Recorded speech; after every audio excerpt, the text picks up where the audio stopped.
Hey folks, Matt Caron here. Today we're going to recap everything you need to know about Dune Part 1. With Dune Part 2 coming to theaters soon, it may have been a while since you last watched Part 1, unless you're like me and have had it on constant loop in the background for the past few years. So if you need a refresher or want to know some of the more finer plot points and lore of Dune, then I've got all of the spicy little details for you so you don't need prescient vision before going into Part 2. First, a heads up, Nerdist's own Padishah Emperor is Legendary Entertainment, which produces Dune, but I read Dune way before Legendary even existed, so I've been a Dunatic my entire life. In fact, this is my first copy of Dune from my childhood, and you can see that I clearly read it so many times it fell apart. So I'd be talking about Dune regardless. I'm a big fan. This video is just a fun excuse for me to rewatch Part 1, so fine, I'll watch it again, I guess. Now, fair warning, I'll also dip a bit into the lore from the book to help give some extra background information on what we do see in the movie.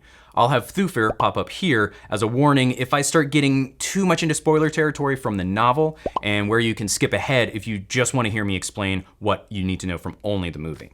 If you're a quick reader and still want to get a chance to get caught up in the book, up to where Dune Part 2 will begin, you can read a little bit past halfway up to the chapter that begins with God created Arrakis to train the faithful. And another fair warning, if you read the book, you'll also discover a few important details that haven't been revealed yet, but we should hopefully see answered in the second movie. So with all of that out of the way, let's dive in to make sure you have everything you need to know before seeing Dune Part 2. This is only the beginning. First things first, let's actually address some deep lore from the book to help explain Dune's setting. Skip here if you want to get straight into the movie explainer. Dune takes place roughly 20,000 years into the future, where humans have spread to countless worlds throughout the known universe, and Earth is pretty much a myth. By their calendar, it is the year 10,191 AG, or after Guild. 10,000 years before Dune, humans revolted against thinking machines, so by the time that this story takes place, this is a universe without computers or advanced technology.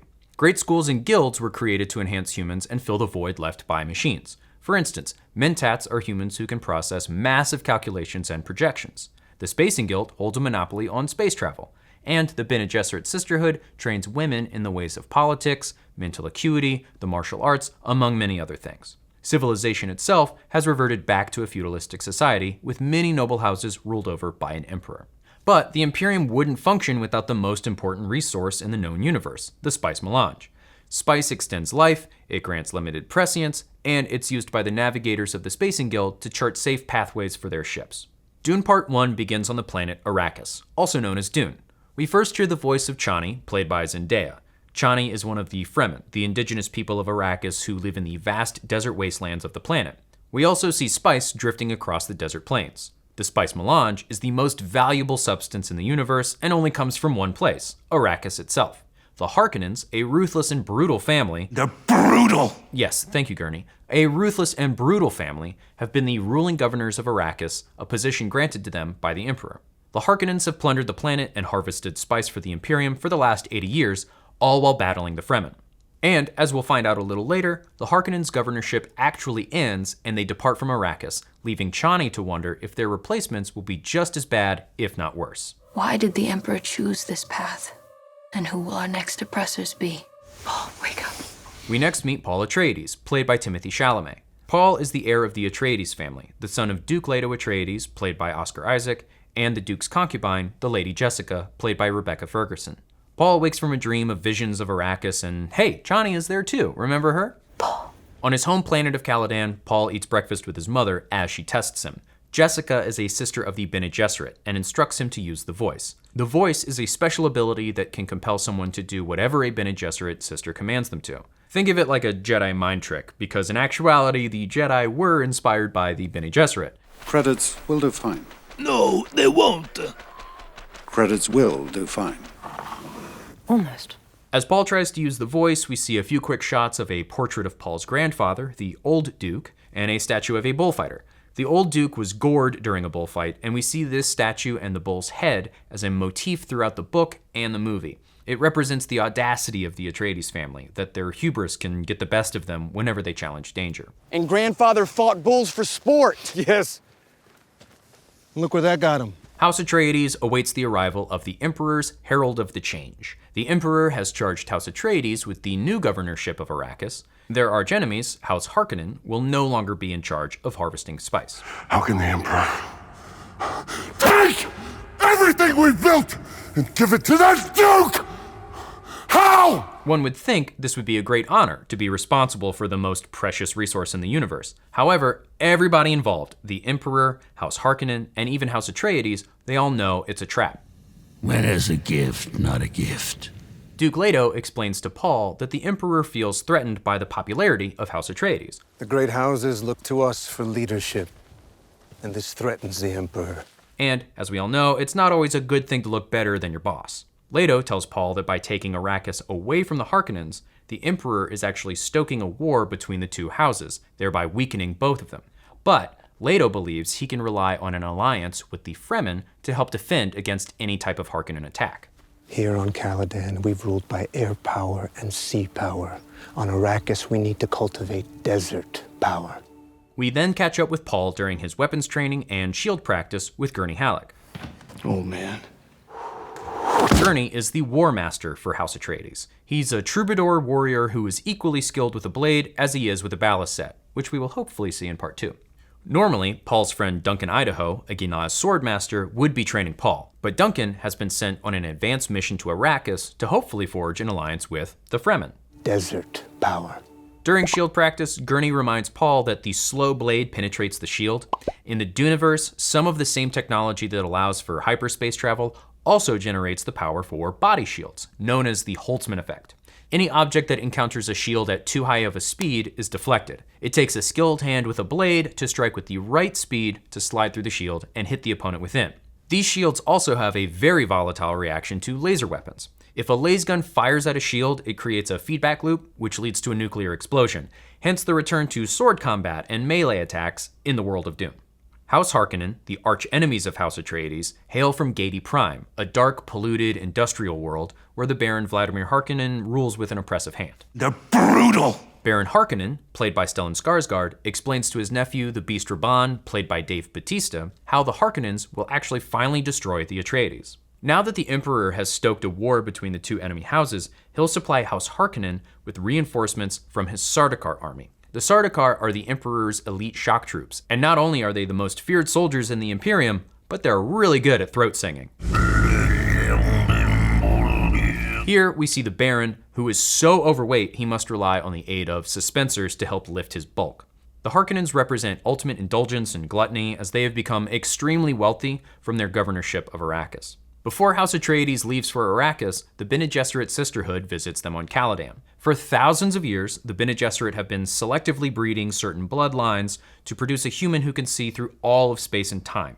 They call this the Kwisatz Haderach. Kwisatz Haderach. The Lady Jessica is actually a part of that breeding program, and she was ordered to give birth to a daughter, but out of her love for Duke Leto, she decided to give him an heir with a son. So much potential wasted in a male. Paul, therefore, may have abilities that he cannot control. The Reverend Mother Gaius Helen Mohiam, played by Charlotte Rampling, has come to test Paul to ensure that he is actually not a danger to the Bene Gesserit's plans. Paul is subjected to intense pain, which he must withstand or else the Reverend Mother will kill him with a poisoned needle, the Gam Jabbar. The pain activates visions from his dreams, but fortunately, he passes the test. What did you see? Girl. When he later overhears the Reverend Mother scolding Jessica, Paul realizes he may in fact actually be this Kwisatz Haderach. That I could be the one. So, in order to protect his bloodline, the Bene Gesserit have prepared safety measures on Arrakis by spreading false religions and prophecies that Paul could be a promised Messiah. Therefore, no one will harm him. House Atreides finally arrives on Arrakis. Their massive lighters and frigates slowly emerge from the even more massive Spacing Guild Highliner in orbit around the planet. As the most metal bagpipe player you've ever heard leads the Atreides out onto the landing field, Paul and Jessica hear many of the Fremen pilgrims chanting, Lisan al-Gaib, Lisan al-Gaib.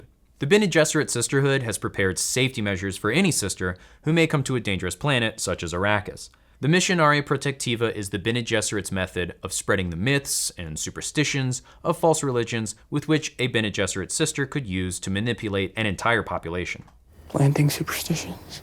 And this Lisan al-Gaib is a prophesized voice from the outer world. The Fremen believe that a Bene Gesserit sister who has borne a son will come to Arrakis and that son will be their prophet. You see what they've been told to see? We even see this Missionaria Protectiva take effect again later when Jessica meets a Fremen servant, the Shadout Mapes. When you have lived with prophecy for so long, the moment of revelation is a shock. In the Arrakeen Keep, Paul adjusts to his new life on Arrakis, but the Harkonnens have left plenty of sabotage devices and traps for the Atreides. Fortunately, Paul survives an assassination attempt from a Hunter Seeker. It's a little remote-controlled drone with a poison needle tip. Thufir Hawat, the Mentat and Master of Assassins for House Atreides, feels ashamed at not detecting the danger and failing to protect his young master. Now in the book, many noble houses participate in wars of assassins instead of outright warfare. Sending an entire army to another planet can cost a house a lot of spice. The Spacing Guild charges more fees than a Grubhub delivery order. How much will it cost them? 3 guild navigators, a total of 1.46 million, 62 salaries round trip. Many nobles instead turn to assassins, who use poisons and silent weaponry, like Hunter Seekers, to eliminate precise targets and to avoid the mess of war and combat. Back on Gedi Prime, the Reverend Mother Mohiam negotiates with Baron Harkonnen. Mohiam is aware of the plan that the Harkonnens have with the Emperor, but insists that when the Harkonnens destroy the Atreides, they should allow Paul and Jessica to escape. Paul's genetics are way too important to lose for the Bene Gesserit's breeding program. On that matter, Duke Leto Atreides means nothing to our order. Now, in the book, Baron Harkonnen also promises not to kill Paul and Jessica, at least not directly. Reverend Mother Mohiam is the Emperor's truthsayer, a Bene Gesserit sister who can read someone's body language and voice well enough to know if they're lying or not. Basically, she's a human lie detector test. My lord, you gave your word to the witch.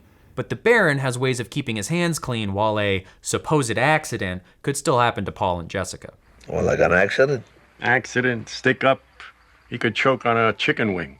Jason Momoa plays Duncan Idaho, the highly trained swordmaster for House Atreides. Here, Duncan finally returns from his advanced mission. Duncan had traveled ahead early to Arrakis to meet with the Fremen as an example of the character of House Atreides.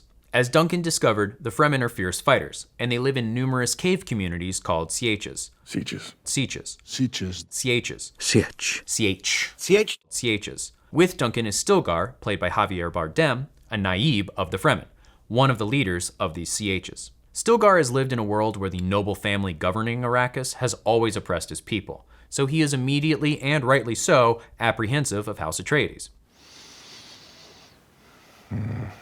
It's only when Duke Leto shows Stilgar the Atreides way, that the Atreides give their undying loyalty to their subjects, that Stilgar finally shows his appreciation in the best way possible. On Arrakis, it's fine to spit as a sign of respect, but when I do it, suddenly I have to meet with HR. Anyways, as Stilgar leaves to return to his CH, he recognizes the signs of the Lisan al-Gaib in Paul, another instance of the Missionaria Protectiva at work.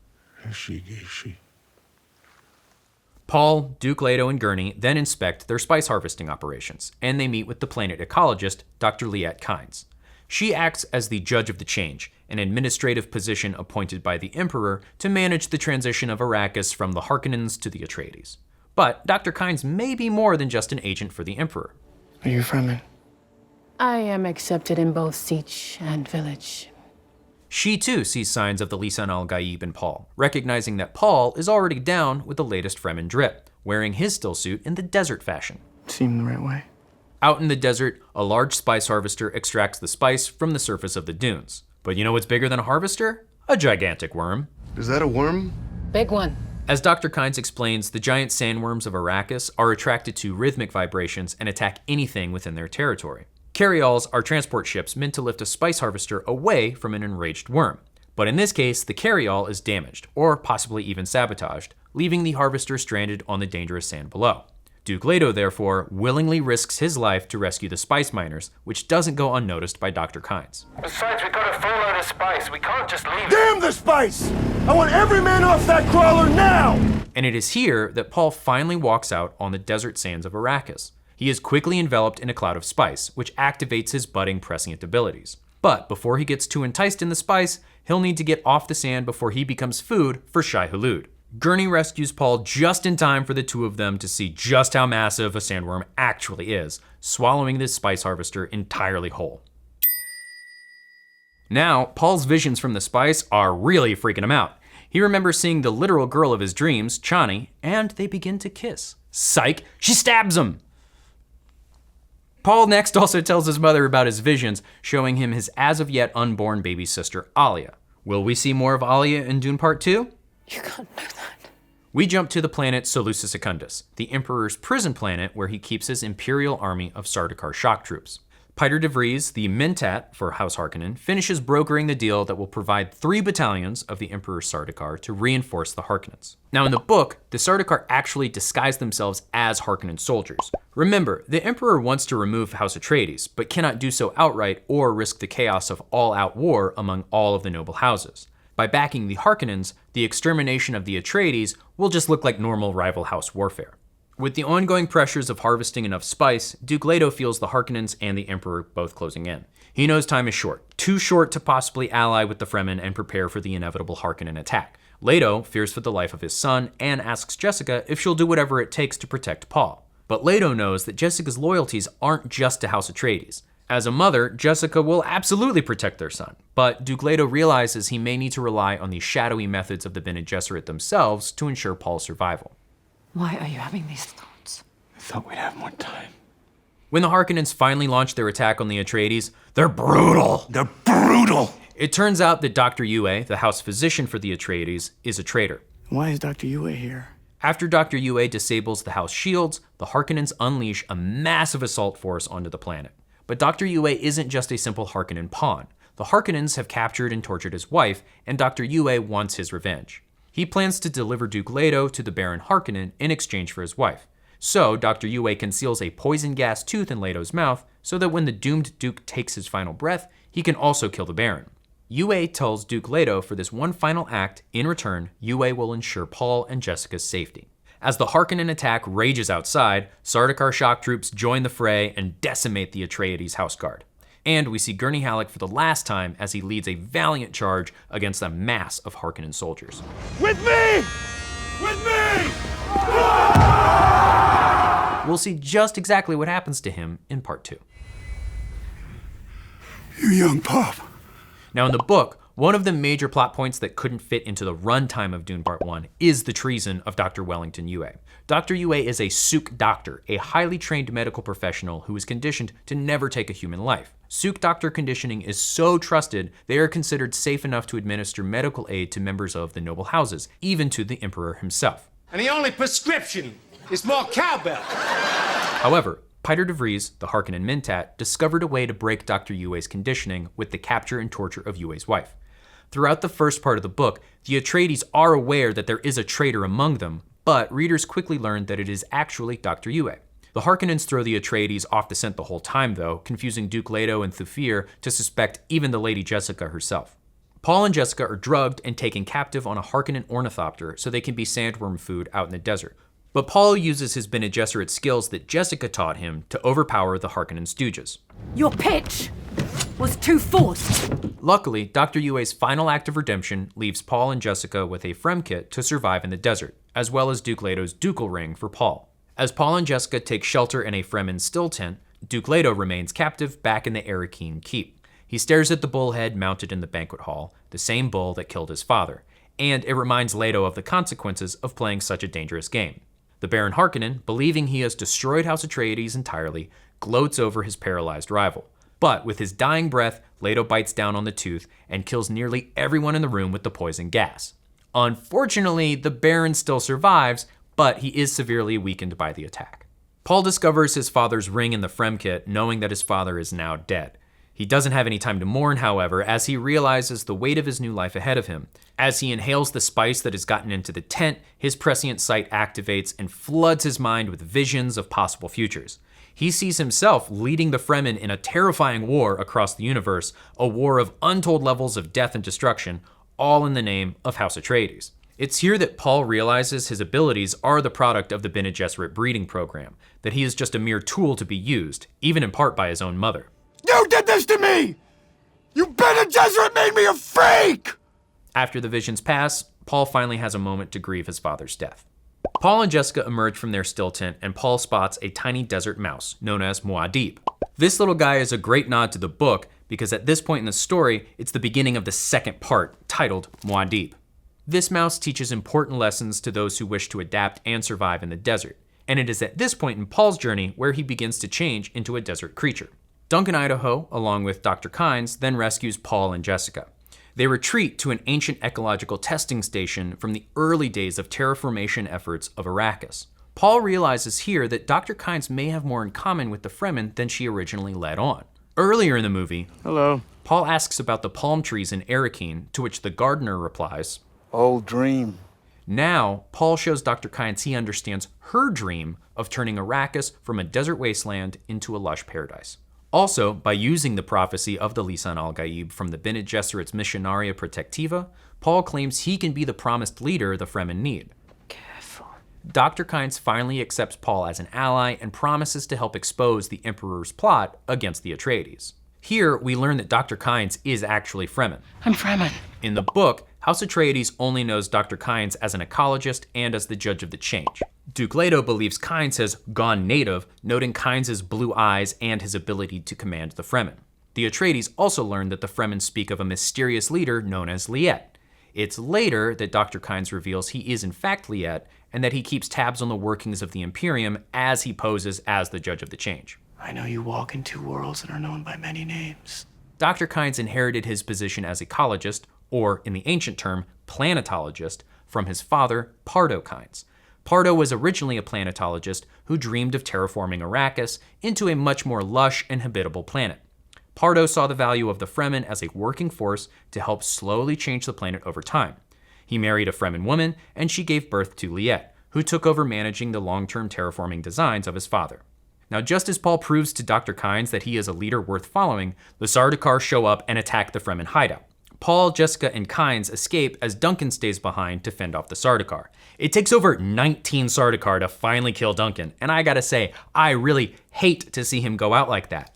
But we'll just have to wait and see what the future holds. Psst, go read Dune Messiah. Paul and Jessica then flee in an ornithopter to find safety with more of the Fremen. A fleet of Harkonnen ornithopters finds them and chases them into one of the giant sandstorms of Arrakis, and the Harkonnens then just assume the storm killed them. We chase them into a Coriolis storm. Nothing survives such a storm.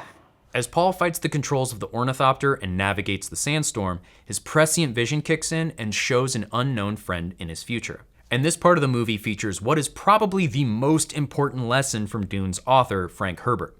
We hear a Fremen tell Paul, the mystery of life isn't a problem to solve, but a reality to experience, a process that cannot be understood by stopping it. We must move with the flow of the process. We must join it. We must flow with it. Paul then releases the controls. He gives into the flow to let everything, the sandstorm, nature, fate itself, take them as they will. Back in the now Harkonnen-controlled Arrakeen, the injured Baron Harkonnen recovers in his black goo bath. Now that the Harkonnens have reclaimed Arrakis, the Beast Raban must squeeze Arrakis for all it's worth. The Harkonnen invasion cost them a lot of spice from their secret stockpiles, after all. Squeeze hard. Yes, Uncle. Paul and Jessica crash into the desert wasteland and quickly retreat to a rocky outcropping before the crash can summon a worm. They change into their still suits, transforming themselves further into creatures of the desert. Paul's visions are now becoming more frequent. He sees his friend Duncan with the Fremen. He sees the same mysterious girl as before. He even sees his new friend, all teaching him ways to survive in the deep desert. But also out here in the deep desert, we find the largest of the monstrous sandworms, and before Paul and Jessica can find the Fremen, they are attacked by Shai Hulud. A Fremen's thumper fortunately calls the worm away, but Paul and Jessica may be in greater danger now that they've happened upon a group of Fremen. Paul recognizes Stilgar from before, and hopes that the Fremen will give them refuge. But the desert is a dangerous place, and many of the Fremen see these two off-worlders as a pair of human Capri Suns. What wealth can you offer beyond the water in your flesh? Stilgar still thinks Paul may in fact be the Lisan al-Gaib, so he decides to help Paul, but to kill Jessica. Except Jessica is a weirding woman, trained in the weirding way of the Bene Gesserit, and she disarms Stilgar with ease. Why didn't you say you were a weirding woman? Our conversation ran short. With a knife to his throat, Stilgar wisely changes his mind and agrees to give both Paul and Jessica sanctuary. At the same time, Paul finally meets the girl of his dreams, Chani, yet she sees him as nothing more than a little boy and is indifferent. Hey dude, game recognized game. But Jamis, a ferocious fighter in his own right, challenges Stilgar's decision to protect Paul and Jessica. Jamis invokes the Amtal. The Amtal rule is the idea to test an object to its limits, usually to its own destruction, and in the case of the Fremen, this means a duel to the death. Paul accepts Jamis's challenge to defend his mother. I accept her, champion. Paul does recognize Jamis as his friend from his visions, but now new visions show Jamis killing Paul during this duel. Paul has now reached a nexus point of potential futures, a point in time that could change the terrifying future he saw earlier. As the sun rises, Paul and Jamis fight with Fremen crysknives, blades carved from the teeth of the giant sandworms. Paul honors his fallen swordmaster teacher Duncan with his traditional salute. Paul must rely on a mixture of his Bene Gesserit training with his mother and his weapons training from Duncan and Gurney. In the desert, however, no one fights with shields, and Paul realizes he must actually kill Jamis for this duel to end. Is he toying with him? No, Paul has never killed a man. Paul's visions flash through his mind. Either he dies in this fight, or he survives and unlocks his terrifying future. Paul has no choice but to best Jamis, and he holds his friend's hand as he dies. Nothing like proving your friendship by stabbing your friend in the back.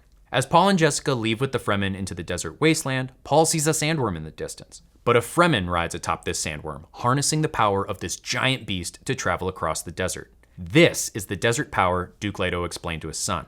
This is the desert power that Paul can use to survive in this strange world. Chani turns to Paul and says, "This is only the beginning," and we see a flash of Paul's visions coming true. And we last see Jessica as her expression changes, making us wonder what plans could she herself have for the Fremen. And there you have it, folks. That's a full recap of Dune Part 1. I hopefully gave you everything you need to know to be ready for Dune Part 2. We'll just have to wait and see what Paul's visions of the future truly hold. And in the meantime, try to read the book if you haven't already. It will definitely enhance your experience as you watch these films. If you have any remaining questions though, feel free to leave them in the comments below, and I'll do my best to explain anything I might have missed or might have been confusing about. But tell us, what was your favorite part of Dune Part 1? What are you looking forward to most in Dune Part 2? I'm very excited for Alia. Thank you so much for watching, and for any and all spicy Dune news, we've got you covered over on Nerdist.com.